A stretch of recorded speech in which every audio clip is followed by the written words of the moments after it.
Assalamualaikum warahmatullahi wabarakatuh. Apa kabar sobat peternak global milenial di seluruh Indonesia? Jumpa lagi bersama saya Dr. Iwan Sultan di acara Q&A Global Biotech Farm. Oke, hari ini ada pertanyaan yang cukup menarik dan mungkin teman-teman peternak global milenial semua pernah mengalaminya atau mungkin sebagian besar sudah mengalami kasus yang seperti ini. Kita bacakan pertanyaannya ya. Oke. Kambing saya makannya bagus, banyak selalu habis tapi nggak bisa gemuk. Kira-kira kenapa dan obatnya apa ya dok? Gitu. Pertanyaannya seperti itu. Oke, ini sering sekali terjadi di peternakan ya, terutama peternakan konvensional atau peternakan rakyat. Jadi makannya banyak, selalu menghabiskan makanan, selalu menghabiskan comboran atau konsentrat, tapi tidak bisa gemuk. Kira-kira kenapa? Oke. Kita akan bahas dalam 2 episode teman-teman ya, karena dugaan saya ini adalah mengarah ke investasi parasit ya. Jadi ada investasi parasit dan parasit itu dibagi menjadi 2 golongan, yaitu parasit dalam dan juga parasit luar. Yang parasit dalam ini dinamakan endoparasit dan parasit luar dinamakan ektoparasit. Hari ini kita akan membahas tentang endoparasit. Kita lihat. Teman-teman, endoparasit merupakan parasit yang berada di dalam tubuh si hewan ya. Ada beberapa golongan endoparasit ya. Yang pertama yaitu endoparasit darah, kemudian endoparasit saluran pencernaan ya. Parasit darah ini bisa berupa cacing, bisa berupa protozoa, dan endoparasit pencernaan, saluran pencernaan ini juga bisa berupa protozoa dan juga berupa cacing. Kita akan breakdown satu persatu pembahasannya. Kita lihat. Endoparasit pada darah atau biasa kita sebut dengan parasit darah itu terdiri dari cacing dan juga protozoa ya.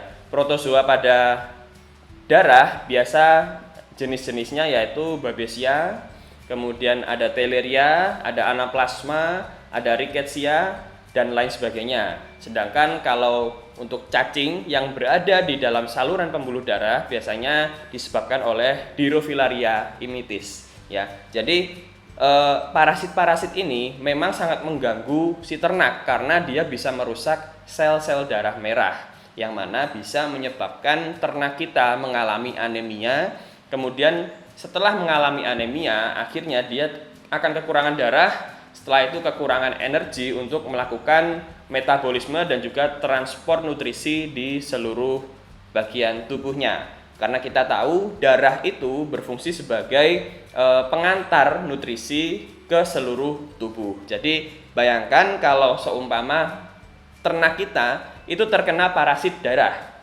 Nah, kemudian darah-darah itu rusak, akhirnya energi atau nutrisi yang harusnya diantar oleh darah ke seluruh tubuh dia menjadi tidak ada yang mengantar. Akhirnya tubuh akan mengalami kekurangan nutrisi. Akhirnya menjadi kurus, meskipun makannya banyak tapi tidak kunjung gemuk dan lain sebagainya. Ya, itu adalah mengenai parasit yang ada di dalam darah. Selanjutnya endoparasit yang ada di dalam saluran pencernaan dan bagian organ-organ lainnya ya. Jadi parasit di saluran pencernaan juga sama seperti parasit dalam darah, yaitu ada yang berupa protozoa, ada yang berupa cacing juga, dan ada yang di organ-organ yang berkaitan dengan saluran pencernaan seperti di hati ya. Yang pertama yaitu endoparasit protozoa yang ada di dalam saluran pencernaan. Biasanya yang umum yaitu Giardia, kemudian ada Coccidia, kemudian ada toksoplasma dan lain sebagainya. Ini beberapa contoh parasit yang ada di dalam saluran pencernaan si ternak kita. Jadi mereka ini secara langsung merusak daerah mukosa di dalam usus. Jadi dinding-dinding usus ini dirusak oleh parasit-parasit itu ya, endoparasit itu, protozoa-protozoa itu merusak dinding usus. Akhirnya setelah dinding usus rusak, maka penyerapan nutrisi yang seharusnya dilakukan oleh dinding usus itu tidak bisa terlaksana secara maksimal karena rusaknya dinding usus tadi oleh parasit tersebut. Jadi ini akan sangat merugikan bagi peternak karena apa? Nutrisi yang seharusnya masuk ke dalam ternak akhirnya terbuang bersama feses. Jadi fesesnya itu sangat bernutrisi karena nutrisinya tidak terserap oleh si tubuh ternak kita. Jadi itu parasit protozoa yang ada di saluran pencernaan. Selanjutnya yaitu cacing, teman-teman ya. Ini sangat umum sekali kalau ternak kita mungkin mengalami cacingan, karena cacing ini telurnya ada di mana-mana, ada di tanah, di rumput, kemudian di kandang, apalagi di kotoran, semuanya ada kotoran yang mengandung telur cacing ya. Cacing di ternak itu terbagi menjadi 3 jenis atau 3 golongan. Yang pertama yaitu cacing gilik atau nematoda. Yang kedua yaitu cacing pita atau cestoda. Dan yang terakhir yaitu cacing daun atau trematoda. Ya, kita akan bahas dulu mengenai nematoda. Nematoda ini nama lainnya adalah cacing gilik dan jumlahnya atau jenisnya ini sangat banyak.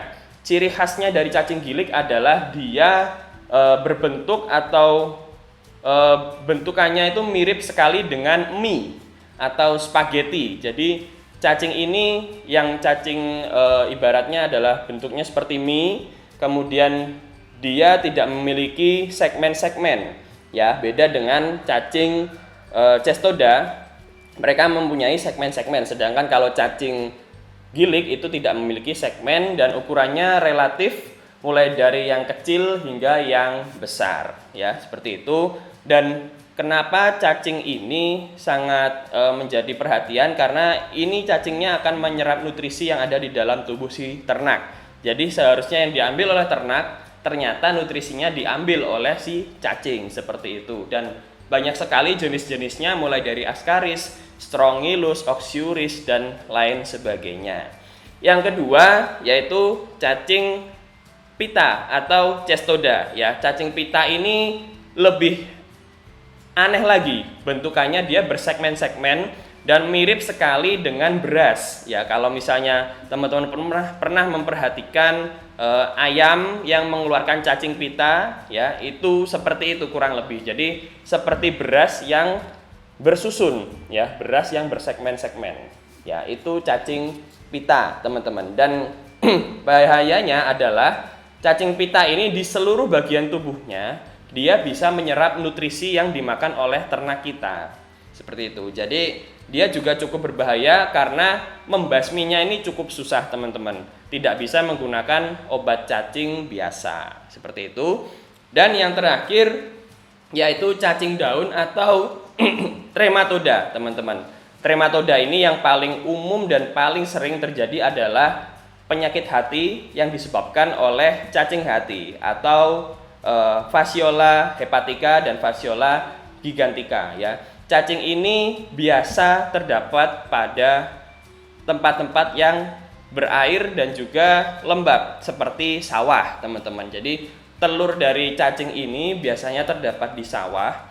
Kemudian fase remajanya dia menempel pada jerami atau mungkin rumput-rumput yang ada di sawah, kemudian termakan oleh ternak kita rumput-rumputnya. Jadi dia akan berkembang melalui organ hati dan dia akan menyebabkan kerusakan hati pada ternak kita, dan itu otomatis akan sangat merugikan karena hati adalah sumber berbagai macam proses metabolisme di dalam tubuh.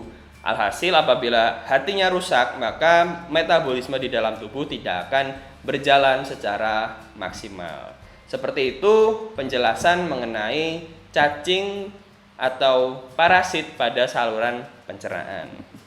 Oke teman-teman, itu tadi penjelasan mengenai endoparasit atau parasit di dalam tubuh ternak. Jadi jangan ragu-ragu untuk memberikan obat cacing secara teratur di ternak kita, minimal 3 bulan sekali supaya terhindar dari cacing. Semoga bisa bermanfaat untuk kehidupan beternak teman-teman sekalian. Saya Dr. Ewan Sultan dan salam peternak global milenial.